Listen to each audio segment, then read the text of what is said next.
સામાન્ય રીતે ચોમાસામાં ભૂવા પડવાની ઘટના બનતી હોય છે, ત્યારે ભર ઉનાળે ભૂવો પડવાની ઘટના સામે આવી। સુરતના પૂર્ણા વિસ્તારમાં આવેલી નંદનવન સોસાયટી ભાગ 2ના મેઇન રોડ ઉપર ભૂવો પડ્યો। કાર્યપાલક ઇજનેરે તાત્કાલિક રિપેરિંગની કામગીરી હાથ ધરી બેરીકેડ મારી દીધા। સુરતના પૂર્ણા વિસ્તારમાં નંદનવન સોસાયટી વિભાગ 2ના ગેટ પાસે જ ભૂવો પડવાની ઘટના સામે આવી। ચોમાસા દરમિયાન અલગ અલગ વિસ્તારમાં ભૂવો પડવાની ઘટનાઓ સામે આવી હતી, પરંતુ ઉનાળાની અંદર જ ભૂવો પડવાની ઘટના સામે આવતા વહીવટી તંત્ર કામે લાગ્યું। મેઇન હોલ પાસે લગભગ 8 થી 10 ફૂટ જેટલો ખાડો પડી ગયો છે। વરાછા ઝોનની ટીમ ભૂવાના રિપેરિંગની કામગીરી કરવા માટે સ્થળ ઉપર પહોંચી છે। મોટી સંખ્યામાં અવરજવર કરતા વાહન ચાલકો ભૂવાના કારણે હાલાકી ભોગવી રહ્યા।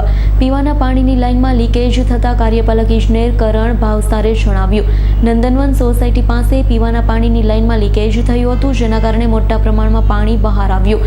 મેઇન હોલની દિવાલ તૂટી હતી। અમારી ટીમે તાત્કાલિક ત્યાં પહોંચી મેઇન હોલની દિવાલ રિપેરિંગ કરવાનું કામ કરતી હતી। તાત્કાલિક ત્યાં રોડ પણ બનાવી દેવામાં આવશે। Bureau report S9 news Surat. અમારી તમામ માહિતીથી અપડેટ રહેવા માટે જોડાયેલા રહો S9 ન્યૂઝ સાથે।